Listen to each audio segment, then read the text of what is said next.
Welcome to Think Wedding Business, the podcast where we interview leading wedding entrepreneurs and find out what makes them a success in the industry. With me, Howard Wing. And me, Adam Wing. Whether you're a florist or a photographer, a cake maker, videographer, new to the industry, or just looking for some inspiration, then this is the place to be. So without further ado, let's get into today's episode.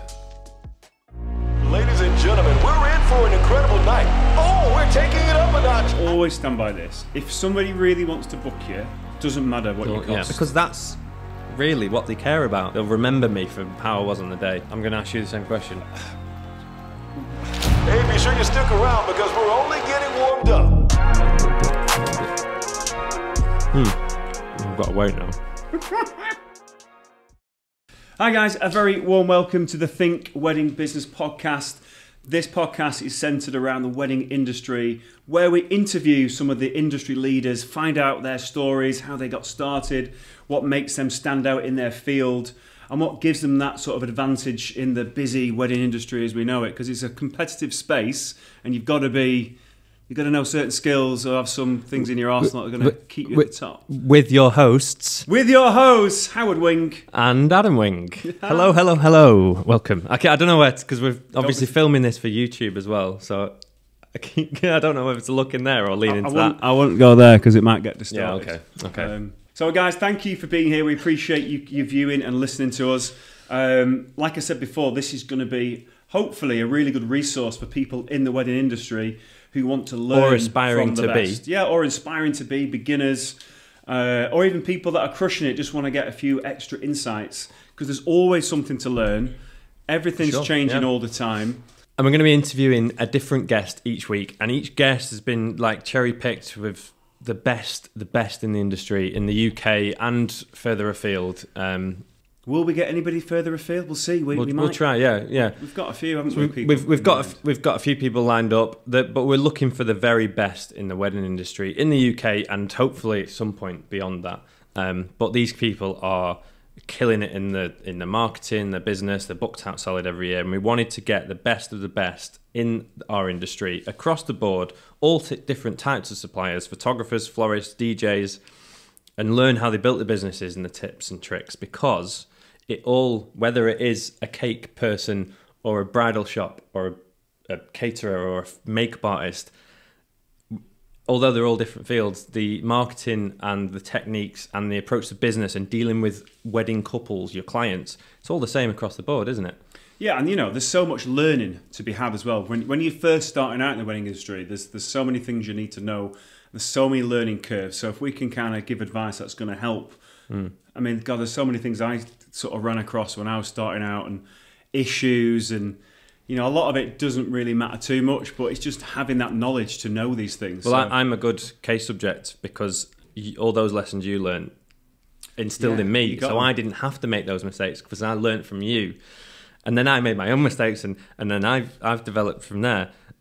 So hopefully this podcast can be for other people what you were for me, and sharing those insights, and so that people can not make those mistakes, hopefully, and learn a little bit along the way. It's always good to learn from your mistakes. So just if you don't know who I am, my name is Howard Wing. I'm a professional wedding entertainer, MC, host, singer, stripper. Not the stripper, I'm kidding about that. Wow. And I've been in the industry close on 20 years now. It's probably 18 years ago, 17 years ago, I did my first wedding. But I was performing in the industry before that as well. But my first wedding was about 18 years ago, I think. You're so old. I feel old saying that. But I'm still sprightly, man. Well, I can still do it. How many years are we going back to? So I think about 8 years ago. So Howard is my uncle on my dad's side. You're my dad's brother. And because I obviously grown up knowing that you are this guy that goes and sings at weddings for a living. And so I got into weddings through you. And you kind of helped me build my business in videography. But you had no idea that you ever wanted to get into the videography world. I just asked you one time, because I think you had a bit of free time, said, do you want to come and help me film? Yeah. It was a hotel at the time. I was doing a bit of help with a bit of filming. And I asked you to come along and hold the cameras and and then the rest is history. But there's a big history with it. So this is episode 2. The first episode we had Ellie Sax and her husband Harry, and we went straight in with Ellie, who is one of the biggest sax players in Europe, probably. She's awesome. In the wedding industry, huge supplier, and their kind of rise to fame has been really interesting, and that was a great podcast. We wanted to start with that and just dive straight into it. For this, we're just going to strip it back and chat to each other a little bit about, and ask each other these questions of how we both started. Because I know, from my point of view, going back to when I started, I don't think I even had any interest in videography or weddings or anything. Obviously, my uncle is a wedding singer, and I remember actively being like, I couldn't do that, it's not for me. I was training to be a teacher, and then you needed help with some video stuff. Yeah. And asked you to come along and just hold the tripods. And, yeah. And you did that for a little while. And then I said, you've got to come to one of my weddings, and get a feel for it. Bring your camera and see what you like about it. And well, it's safe to say you I enjoyed it. You were bitten, weren't you? That first wedding... And we talked about this in the last one with Ellie, because Ellie was on that wedding as well. That was her first wedding. Johnny Draper was the photographer. Yeah, that's right. And that was my first entry into weddings. And I'd had your camera and your gimbal and all the equipment I'd learnt to do everything on YouTube the night before. And I turned up, and I don't think I even spoke to the bride and groom until the evening where I said bye. Well, you're the guy lurking with a camera. Yeah, I was very nervous, and I was lurking around with a camera all day, and they must have been looking, thinking, who is this guy? Well, it was great that Johnny was on that wedding. Johnny is a wedding photographer. He's great. Hopefully he's going to be on the podcast at some point. For sure. But he was a great person to be on that wedding, because he just puts your mind at ease. You kind of shadowed him and got a few shots. And for your first wedding, that video is somewhere. Shadow will not want you to see it. I'm proud of it. So that's not going to be anywhere to be seen. But that was the starting point, wasn't it? And that's just it. You've got to just think, well, let's just do it. Did my first wedding. It was free because you arranged it, and it was a surprise for the couple, I think, wasn't it? Did you tell them about it, or they didn't have a video? I must have told them, because I can't remember who's this guy, Howard, behind you with a massive gimbal. So you arranged a video for them, and they didn't have one. So my nephew will come and do it, and it's free. And they were like, of course, yeah, why not? It's free, and it was easy. Then it's good for me because there's no pressure. So it was.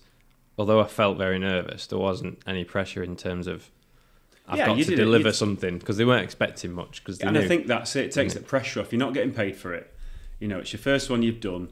You don't have to worry about anything. I'm there. Johnny's there. Ellie's there. You're feeling relaxed with the people that you're with. So you smashed it, mate. And it was that was it. It was good looking back. Yeah. And then from there, I set up my business and got the bug and started filming weddings and started getting inquiries. Obviously, I got a lot of recommendation and pushing from you at the start, especially because you were just telling all your couples about me. So I got a few, but then I started to get my own bookings when I built my portfolio and stuff. So well, there's a question there. I suppose it might be helpful for people watching or listening who is starting off their wedding business.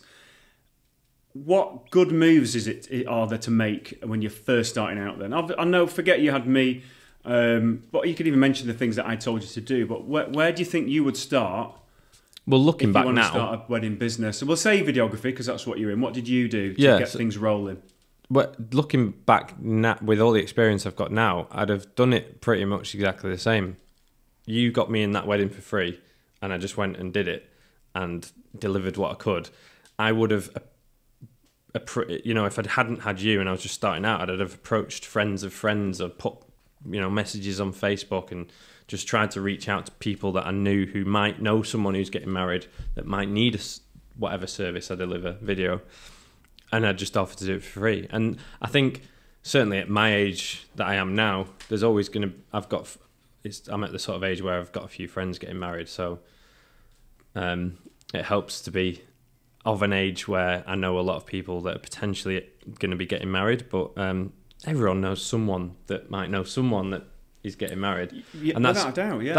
That's the starting point. It's such you just offer it for free. And if you get a couple no's, you just keep trying until someone says yeah. And then, again, looking back now, I would probably approach venues as well and just ask if, we touched on this in the last one with Harry, do you need any content? I'm like, especially for a videographer or a photographer, our service is in demand for suppliers, because this is, with social media, this is how everyone's marketing themselves. We need video with Reels, TikTok and everything the way it is at the minute. Everyone wants video. So I could approach, as a videographer, all the suppliers in my area, find out who does a lot of weddings and who's successful, and go, hi, I'm new. I'm a videographer. I'm just wondering if you need, I love what you do. I'm wondering if you need any content. I'll come film it for free. And then you start building your network with suppliers and stuff like that. And it's just like we're doing tomorrow, isn't it? Because you're going to helping Harry and Ellie, aren't you, with a little bit of filming. And it's just that constant scratching each other's backs, I think. And that is a good long-term sort of approach when it comes to building your network and keeping that network fresh, doing favours for people. Well, networking's been huge. From the early days to now, like building a good network of suppliers from the start and continuing to do so. I'm always like trying to keep it going now and maintaining the relationships that I've got and building new ones with other suppliers. It's been huge. I know we've talked about a lot about wedding fairs in the past, and a lot of suppliers that have been established for a while will probably think, oh, wedding fairs, it's something you do at the start. I don't need to bother with them anymore because they're not for everyone. But I approach wedding fairs with the focus on the other suppliers that are going to be there, more so than the couples that might turn up and might want to chat about their wedding.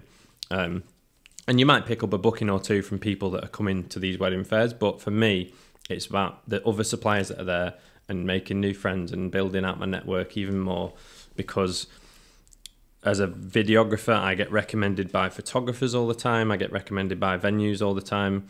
And it's a huge source of my bookings. And as long as you keep watering those, that's it, maintaining them. Because if you don't, then someone else will come along and... Well, it's funny this, because... They'll work with someone the next weekend that they go, oh, I really like that. I know Adam, but that person's really good as well. So I'm going to... I like them both. I'm going to start recommending them both. And then all of a sudden, you're not at the forefront of their mind anymore because they've met someone else. And so it's just maintaining those. Because I was thinking about venues, because I've got a couple of friends who target venues that seem to do most of the work at the same similar venues. But I also know other friends who are also in with that venue, and they still get a lot of work there. So I think the idea is really just focusing on the venues that are really busy. They're great venues. They're great to work with. So there's room for everybody, isn't there?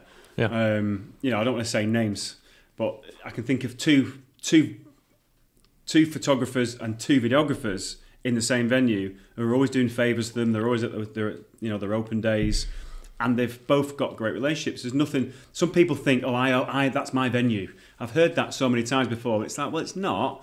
It's anybody's venue who wants to go in and. And get that relationship with them. This is not so much for people starting out, but for people that have been that established for a while that might be listening.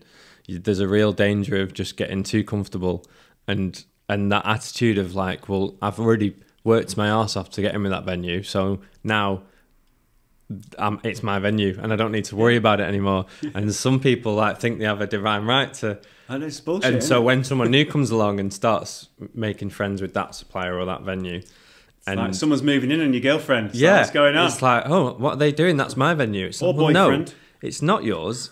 And that's why you've got to maintain those relationships. You can't just take them for granted. And that's a good lesson for people that have been doing it longer as opposed to those starting out. And for those starting out, if you are that person who is taking, and I'm using inverted commas here for the podcast, taking that venue from the other supplier. Don't feel bad for it, because I remember at the start I was coming in and offering my services to wedding fairs and to venues and other suppliers, and you can feel like you're ruffling feathers because you'll have a photographer that's been recommended by this venue for 10 years, and then all of a sudden you might come in and they start recommending you, and then that previous photographer might get bitter, or you might feel like you've taken someone's... Yeah, and I would just say forget that thought completely. Well, so this is my point is to just don't feel bad for coming in and carving out a place for yourself. Yeah. Don't worry about upsetting anyone else. It's your business. I think it's wrong for you to think that you own a venue and anybody else coming in. No, totally. You've got to stay in your lane. There's space for everybody. I just don't like the attitude of, oh, this new person's coming in and taking all the work.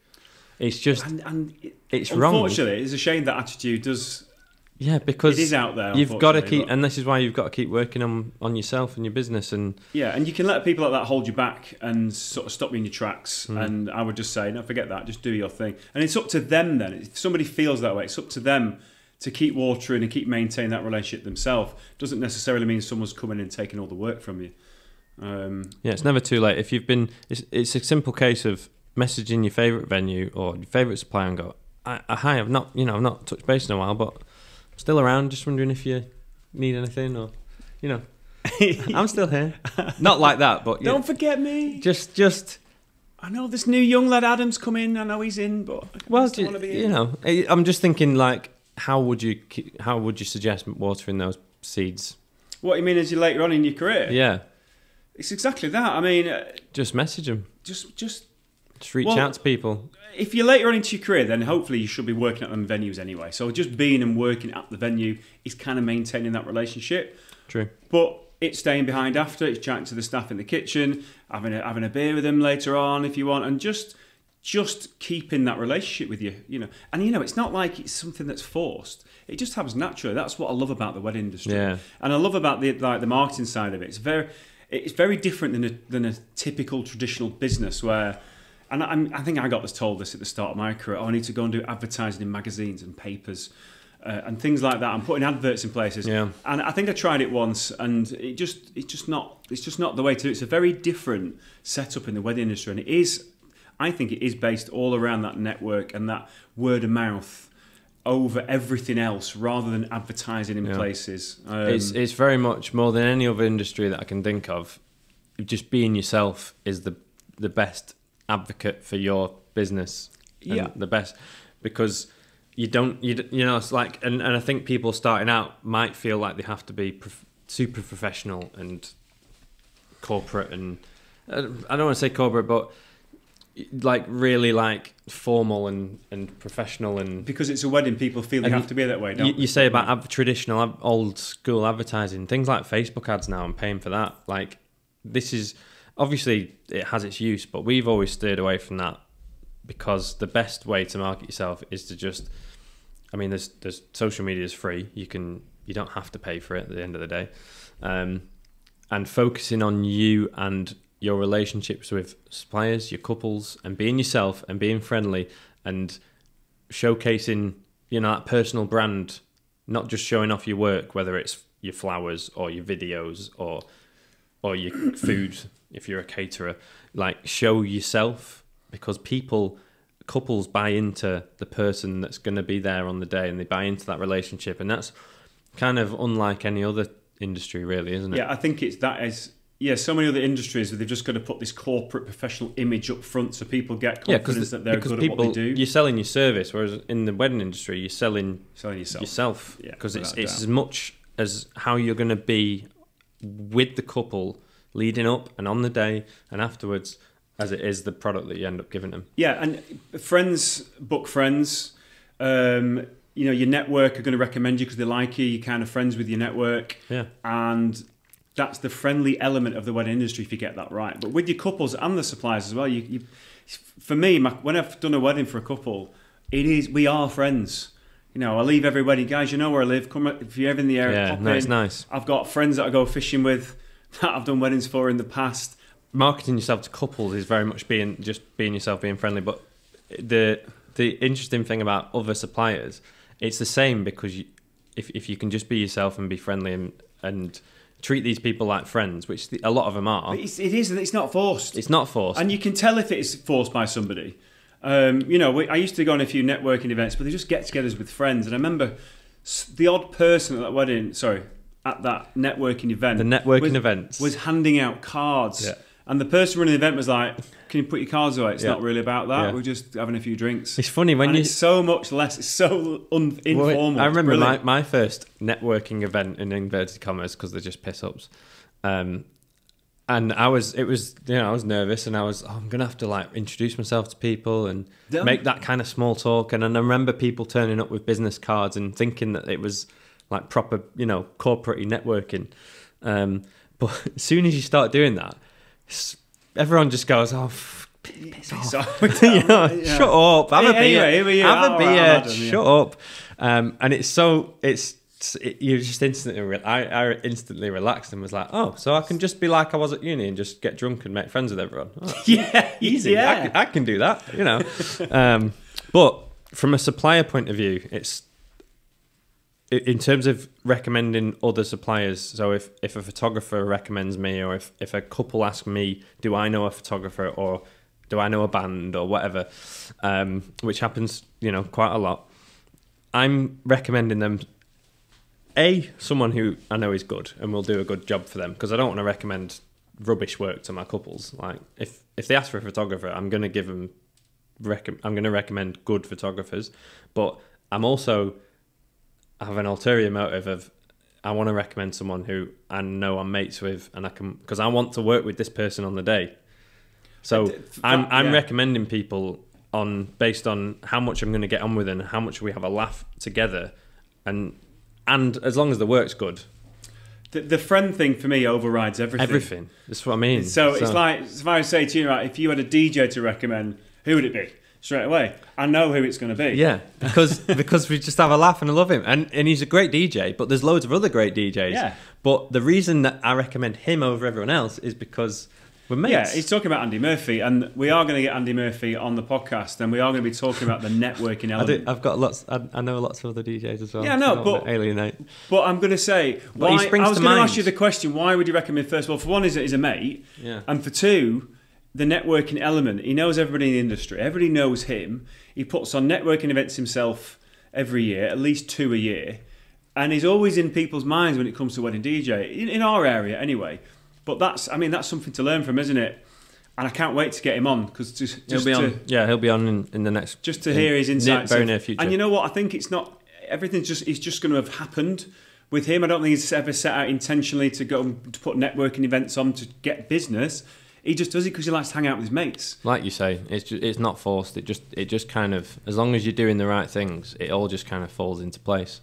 Yeah, I think I just want to give a little bit of just want to mention about, we were talking about the friends and the personal branding. I know we've gone over it before in other things that we've done, but when you're setting out your social media, you touched on it slightly before, it's just not to showcase your work.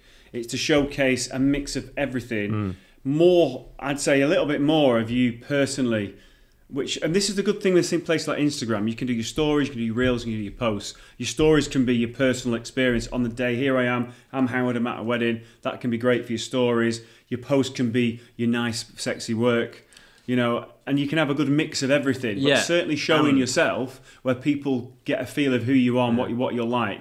Because they want to know on the day. Because there's so many photographers and probably some videographers that I look at the work and I think, wow, and I never see anything on their social media about them and what they are as a person. And they might be knobheads. Well, they might not be, but I don't know that. And I want to have the confidence to know that this person I'm booking is a really nice guy and he's going to be great. He's going to be great on the day. The guests are going to like him. We're going to love him. He's going to be nice to work with. And I think that's so important for couples. And I don't think they realise that until they start doing their research and wedding planning. That, you know, some couples will just book someone on the strength of the work or a recommendation and then only afterwards realise, oh, I've not actually met them. I don't know what they're going to be like. And you know, that is risky because they might turn up and just not gel, and then you know I've had couples that I've spoke to past couples that have gone, yeah, well, you know, we had a videographer but he was all right, but and there's those little niggles. So they don't necessarily, but if you as a supplier, when someone inquires with you, if you can go, if they've seen on your Instagram that you show your face every now and again on your grid, you know, I think there's a rule of every 9 posts, grid posts, show your face. So that people can see who you are. That's the rule. And if they've seen that and they inquire with you, and then you're forthcoming in saying, let's meet up, let's have a meeting, and then they're like, well, that's great because it'd be nice to meet them. And then all of a sudden, that's when they learn that it is really important. Yeah, absolutely. And that will and then you will be. You know, I've had the case where I've been long after the wedding. You're the one supplier we always come back to and recommend our friends to because we just connect. Like we're still friends on social media, and we felt like you were a mate, and the photographer is great and everything, but we felt like, you know, and it's always when the photographer that's just booked him over email and they've booked him on the work, and that's fine, and they've done a good job, but they've not maintained that connection with him after the wedding. Yeah. And because I've approached it differently and met them beforehand, and we've got on, and then when you turn up on the day, you've already met them, so you're just kind of like friends catching up, and you slot right in, and you have a laugh, and then afterwards, you know, we stay in touch on social media, and I just think that going that extra level to connect with them makes such a difference in the future if they're ever going to recommend anyone to them. I think it really future proofs your business. Oh, we had this. We had their cousin might be getting married 3 years down the line, and they go, yeah, well, you know, we had a really good photographer, we had a really good florist, but the videographer, like Adam, like we still chat to, like, you've got to get Adam, because they, like, you know, I've had couples that are like, well, we recommended you just because we wanted to see you again, like we missed you. That's it, you know. I get the same sounds thing. Dead cheesy, but it really works. Yeah, it does. Yeah, I mean, it's so funny for me when me and you were on the same wedding together. It's a bit more rare nowadays. But when we're kind of leaving, the couple are always like, "Oh, Adam, you've been so great today." Yeah, it's like you've not even got the video. Yeah, yet. so for context, if me and Howard get to work on the same wedding, Howard will do his set, his entertainment on the day, and it's brilliant, and everyone has seen what he's done and gone, oh my God, Howard, you're so great, and they come over and they're chatting to you, and then if I just happen to be stood nearby, because we're often having a coffee or whatever, and then they'll go, oh, and Adam, you've been great as well. And I know they're a bit tipsy, but they haven't, like you said, it's like, well, they haven't seen I'm your really glad yet. that you feel that way, but you've not actually seen. They've seen your service. It's understandable why they're thanking you. They've not seen anything from me yet. So I always say to them, like, oh, it might be terrible yet. You don't. Oh, no, but you were great on the day, because that's really what they care about. As long as the film turns out half good afterwards, they'll remember me for how I was on the day. I think you've touched on something there as well. And it's something that a lot of videographers and photographers, especially in that niche. Yeah, I think just to touch on what you were saying there, it's that almost that double booking sort of future gig thing going on there, because people put people together, don't they? Because I've had people who've seen me at other weddings that you've been on. I mean, they've come and met me here, obviously before they book me. They always ask, oh, was it your nephew did the film? Oh, he was great in the day. Have you got his details? And they kind of put people together. I've had it before where I've done work with the same DJ, the same photographer, the same videographer, and then me, because they put us all in this kind of group together. Yeah. And that's another good thing about having a great relationship with the suppliers, but also with the couples as well. You kind of come together as like a dream team. Dream team, that's it. And then the bride will put on the social media, I've got the dream team. And then their friends get married and they go, well, I want the team that they had. And then it's nice. Yeah, so we are going to be interviewing, you know, some of the most successful wedding entrepreneurs, if you like, wedding business owners, and getting their insights. But every podcast we do, we've got a similar set of questions for each guest. So we're going to pick maybe a couple of these questions out. I'm going to ask them each other as a bit of an exercise. There's a couple of really good ones that we're going to ask everyone. Okay, well, I'll tell you as a bit of a segment, because I want to ask you this. Well, there's a couple at the end that I really like. But... Well, I'm going to ask you one of them now. Okay. I mean, I suppose you can ask it me, can't you? Okay, all right. So the question is, and this from when we did the podcast with Ellie and Harry, it was great to hear what they said, and I think it's going to be a really interesting question for all of our guests. How helpful it is, I don't know, but go on. But it's just an interesting insight, isn't it? All right, so here we go. So, Adam, if you could swap trades with any other type of supplier in the wedding industry, what would you do? So that's the question. DJ.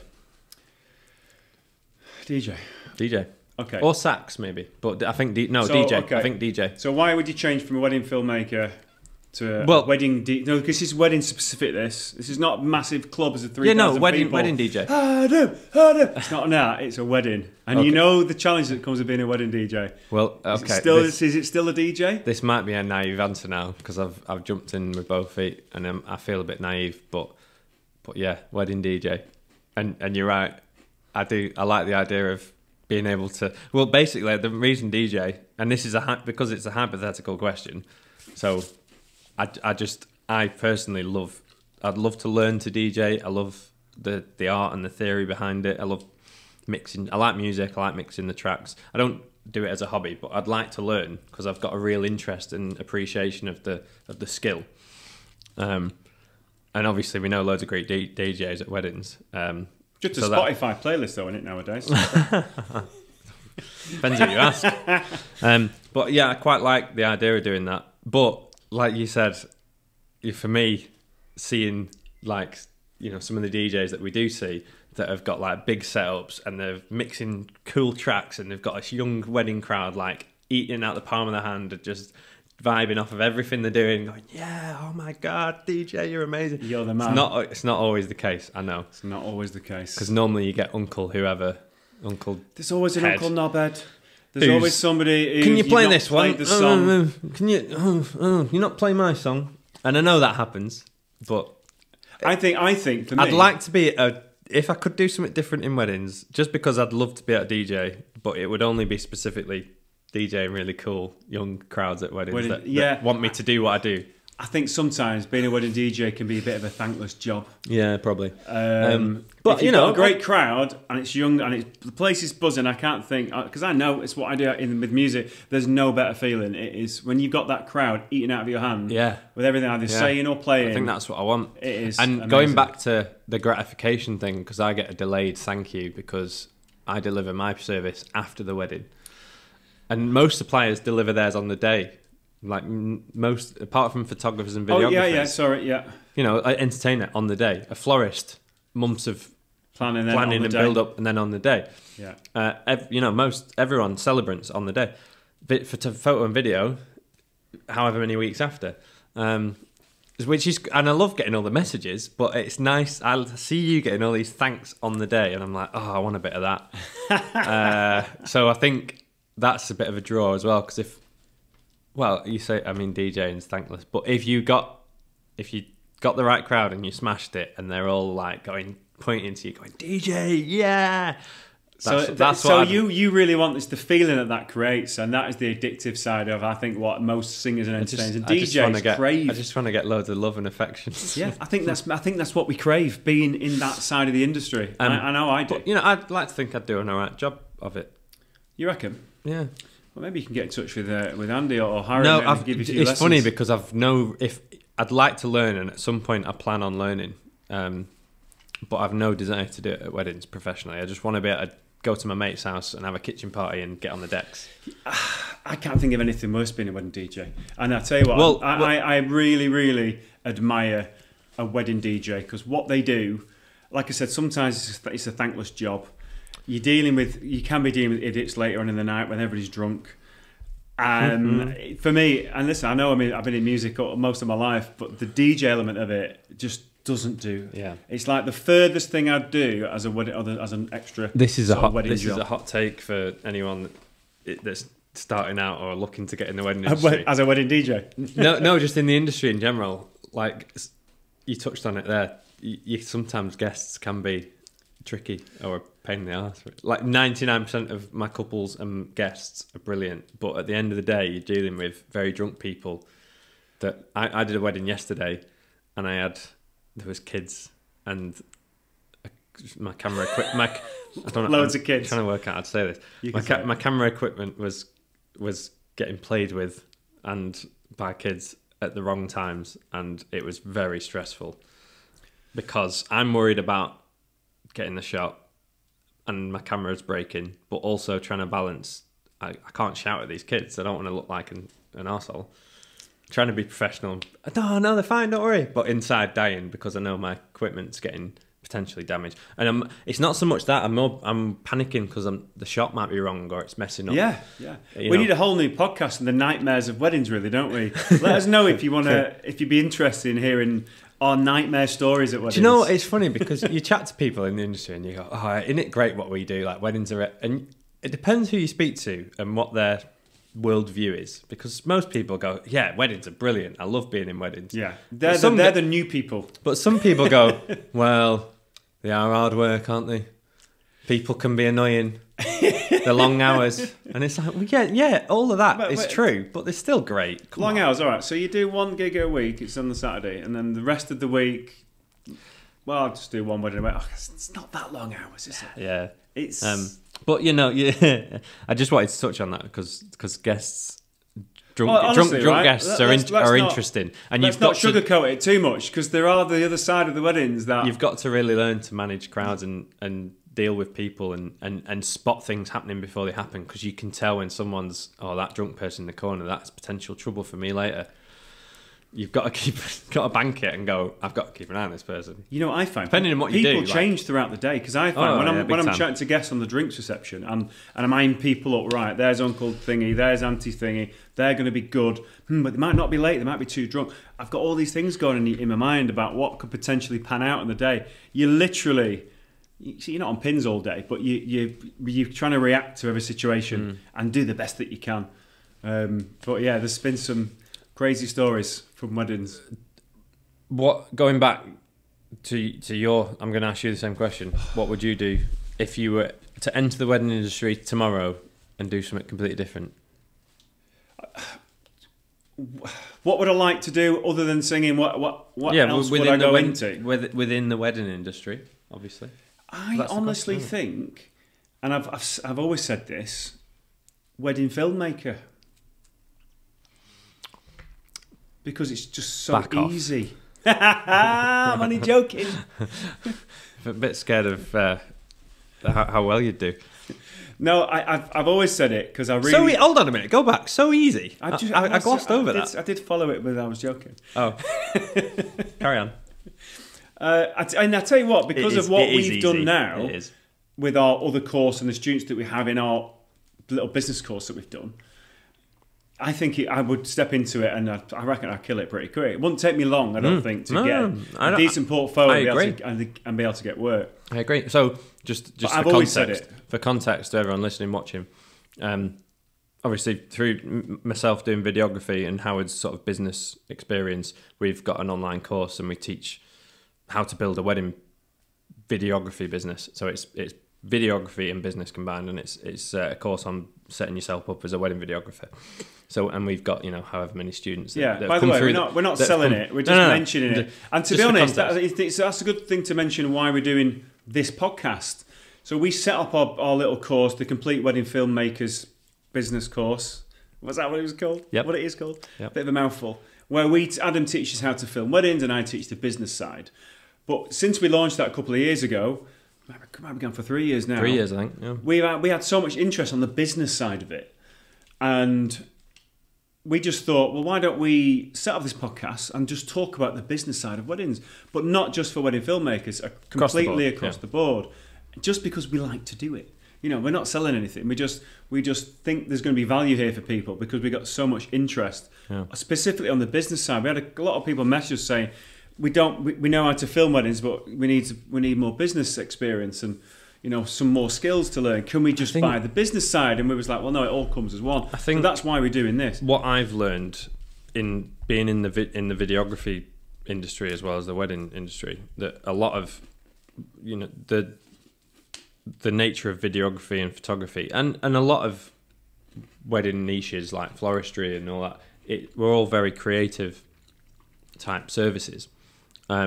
So I think, and I see this in a lot of videographers, they're just guilty of focusing solely on the craft and the art and the videography side of things, and they put all the focus in being creative and kind of neglect the business side as much.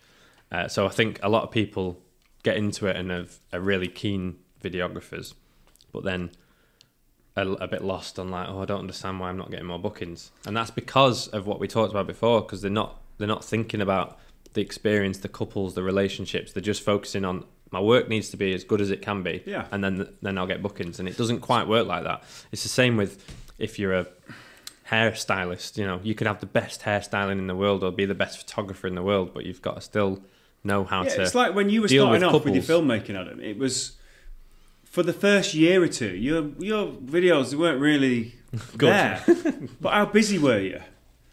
All right, the first few were free, I get that. But after that, you were charging. Yeah, no, I was busy, The videos weren't amazing, but they were good enough. And you got really busy. I know some filmmakers and photographers who are so good at what they do. I mean, their work is amazing. No work. No bookings. They've no bookings. So they've got a few bookings. or are struggling. Yeah. So again, we always emphasise that point about your personal branding. So and what's important, you know. You know what you said about you would do videography if you were to start again. Yeah. And well, I know that's why I think you would be good at it and be successful, because, and like you said, you could just get into it and just hit it really quickly because you know how, you know, how important, I know the business side of it. You know how important that side of it is. You'd learn the filmmaking and you've already got the business know-how and you'd know how to book couples. And I think that you could start that tomorrow and you could book out a year, 18 months of bookings just based on your strengths of selling yourself and targeting couples. And then you'd learn the videography on the job. But I just watched your bit of the course that we've both developed. I actually haven't watched any of your part of the course. That's all right. I watched all yours, but I would now. Yeah, because you had to edit it. That's why. We're going to finish with this question. I think it's quite an important question, certainly in today's climate. There's a bit, I've seen it a lot on social media, and some other colleagues have saying like this year things are a little bit quieter. They've not got the same amount of bookings. What is going on? Obviously, we're in a supposed cost of living crisis. You know, has that got anything to do with it? But what are you doing? Are you doing anything differently to keep your level of bookings as they are? Or what advice would you give to people who are thinking there's not as many bookings going around, but I still need to fill up my diary? What things are you doing? Are you doing anything differently? Or any advice you can give people that are listening? That's a good question, because I smiled because I'm not doing anything differently, and which is probably not great advice, because I would always say to keep an eye on these things and adjust accordingly, and, you know, keep an eye on the climate and where the attention is, and try and, you know, whether it's the latest social media trend is TikTok, push yourself that way and keep an eye on that, or you know, if there's a problem with the economy and the way that we're in at the minute, just got to keep an eye on that. And I'm you know, thinking about it, obviously, but I've not done anything specifically this year differently. I have noticed a downturn in inquiries. Have been the same, to be honest, still pretty, but the kind of booking conversion rate has been down a little bit less, but my prices have gone up, and there's the cost of living. So I think it's a combination of everything for me, because I think my prices have gone up and that's affected the booking rate anyway. Yeah. But then I think it is also a bit of the cost of living. But so I'm for 2023, for this year, I've got the least amount of bookings that in a year that I've had since I started, but that's partly intentional. So, you know, it's not like, oh my God, I don't know what to do, I'm down on bookings. I've wanted to do that. So I've heard it a few times on socials and obviously being out working, where people are complaining a little bit. Oh, it's harder this year. It's not as many bookings. And I would always follow up with, okay, so what are you doing to get your bookings? Yeah. And a lot of them say, well, I'm not doing anything differently. Well, there's yeah. Oh yeah, you're right. You need to change something straight away. Well, and I would always say, this is if you've been in the industry for a while. When you've had all those bookings coming through and those great conversions, what were you doing then different to what you're doing now? And I would just say, just step it up again. Contact the venues, find out about wedding fairs, get yourself booked on, do more posting on social media. Just really step things up and just go hell for leather. Yeah, I always think, this might be controversial, but in the back of my mind, I'm always thinking, well, if it all went completely tits up, I could just drop my prices for a bit and just build it back up. Yeah, and it, you know, because I say it's controversial, but at the end of the day, it's my business. If I want to drop my prices, I don't, because part of me is thinking, oh, if I do that, I'm going to be undercutting some other people and I'm going to piss people off. I don't really care. Like, if I want to charge $2,000 for a wedding film, that's up to me, and like, I've got my reasons for doing that. Who cares what anyone else thinks? So in the back of my mind, I'm always thinking, like, if it did go really bad, I'd just drop my prices, because at the end of the day, it's still good money. And I just have to work a bit harder, I'd just up the numbers again and see if that, you know, just take a step back and see if it went back to normal, and then try and rebuild from there. It's not got to that. To be honest, I've not noticed a downturn in inquiries, so I'm kind of like, it's not affected me as much. But I think, if anything, that is because, like, as you've always taught me, my focus has always been on the relationships and the couples, and, you know, I don't really put my focus into any kind of specific marketing areas of like SEO or Facebook ads or social media or because I always rely on the word of mouth, the referrals, the having good network with suppliers and doing good by my couples and getting recommended. I think that and the way that I interact with potential couples, I think the price is that little bit more like the price point goes a bit irrelevant because they're booking me on me, and it's not just his video is nice, because there's other people that do just as good video work as me that aren't charging as much, and from a price point, like I couldn't understand why couples would go, just save some money, we'll book him, he's just as good. But my hope and my intention is that people will go, yeah, but he's not Adam. Like we really liked Adam, and the other guy, his work's nice, but we've not met him. We didn't have the same rapport with him. We want Adam. It's worth the extra, and I think that will always work. It will never really fade away. That it's funny. I was chatting to one of my couples around here, and I said about, have you got a filmmaker? So we've had a couple of Zooms with one, and they blatantly said, right out loud, like we had a Zoom with one guy, and he couldn't string a sentence together, and it was a bit awkward. His work was really good, but we didn't really gel with him, so we ended up going with the other guy because we got on with him really well. Where films weren't as good. Yeah. So I think you're right there, and I do think that does make your price a little bit more irrelevant, unless it's like 50% more. But don't get me wrong, like I as a person, as a consumer, like I've been doing the food shop recently, and there's like prices of stuff. We had this conversation with me and my partner the other day of like, price of this has gone up, bloody hell, and you're like, oh yeah, we're gonna have to start shopping here instead, and stuff like that. So I'm not. Are you going from Waitrose to Aldi? I've gone from like, yeah. Well, there are other supermarkets available, just for context. Just for certain things, it's like, we won't go to Sainsbury's for that anymore. We'll go to Aldi.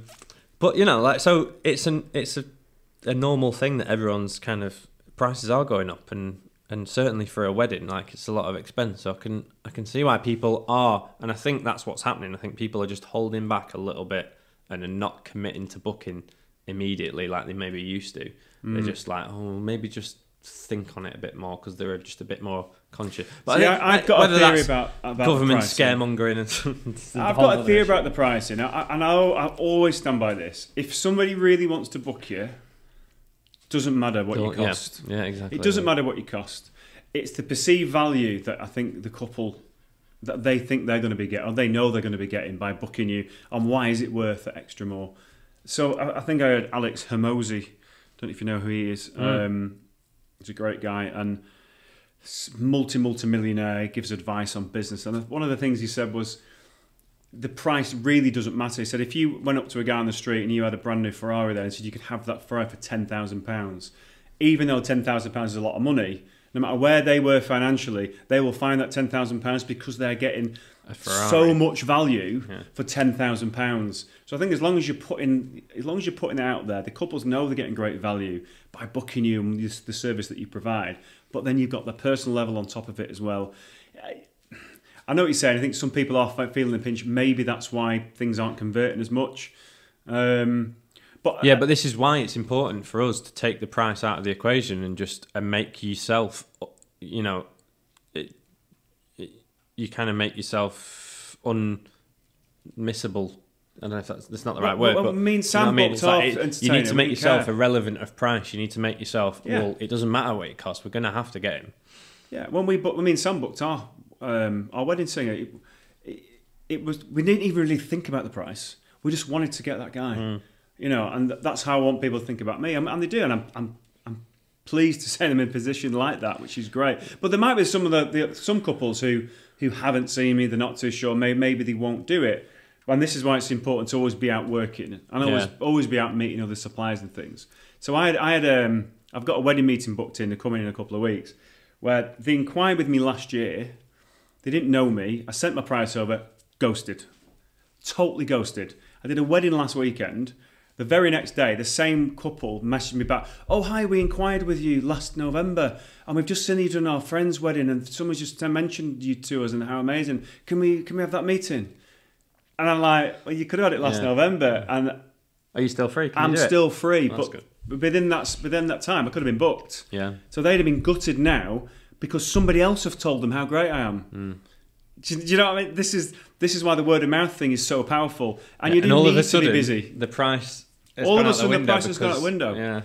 And for me, it's like this is why you need to have a certain level of work coming through. You can't just I'm going to do 10 gigs this year, because I think eventually you'll just fizzle out. You've got to have a certain level of work. You've got to be going out there fairly consistently for people to generate that word of mouth and that interest about you. I mean, that was the one I couldn't believe it. And I've had that before, where I've just been ghosted. Then the friends have seen me, and then they come back. Oh, friends seen you, said you did good.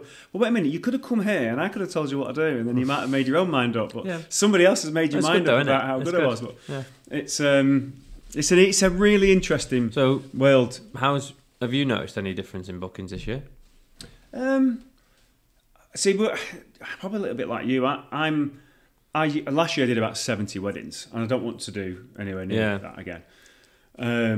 So I've kind of, my pricing's still the same. I've not changed anything, and I've got similar bookings, probably what I had a couple of years ago.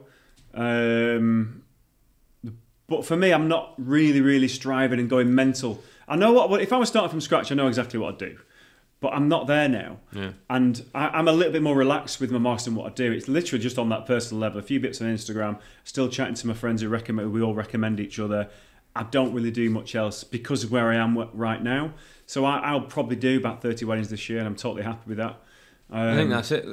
I've got a set number of how many I want, because I know what my price is, and I know how many I need to do to make X amount of money and to get to the point where I want to be. So I'm happy with the amount of bookings, although it's less than I've ever done.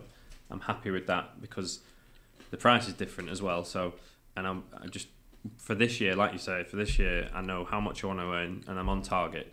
So whether I've took less because of this whole cost of living, or maybe it's a bit of everything, but it's not.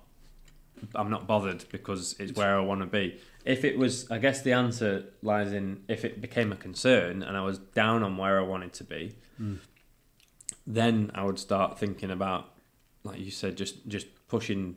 I think it's just topping up those areas of marketing that I've maybe let go a little bit, because SEO, social media, networking, wedding fairs, awards, all the different things. At any given time, I'm maybe working on 2 or 3 of them and letting a couple of them slide, and then it's just.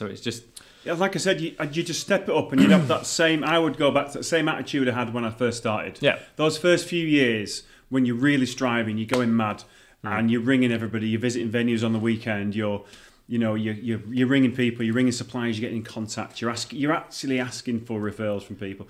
Just step it up. This is what I love about about being in the wedding. Well, just I love being my own boss. I love having my own business and being in the wedding industry, because I know that if anything's like not going so well, it's on me to step it back up. And the more work I put in, it's my fault if it's not right. It's my fault if it is going right. It's all on me. So I can either work harder or chill out a bit, depending on where. And like any given year, I'll look at it and go, well, this year I need to be here. I'm kind of on target. I'm not.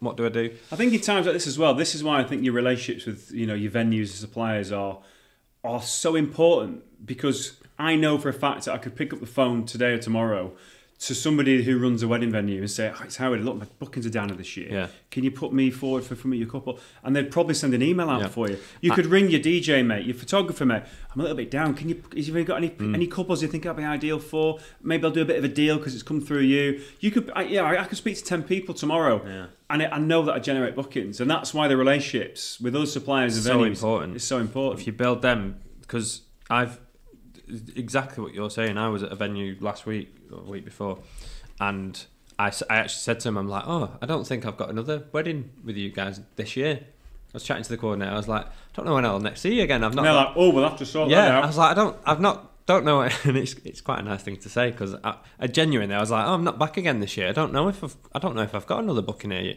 for a while. And straight away, oh, we'll get you on. Don't worry.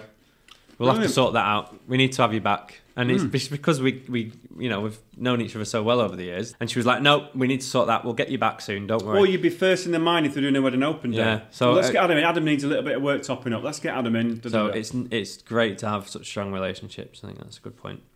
All right, I think that's a good place to kind of finish this long-winded ramble podcast.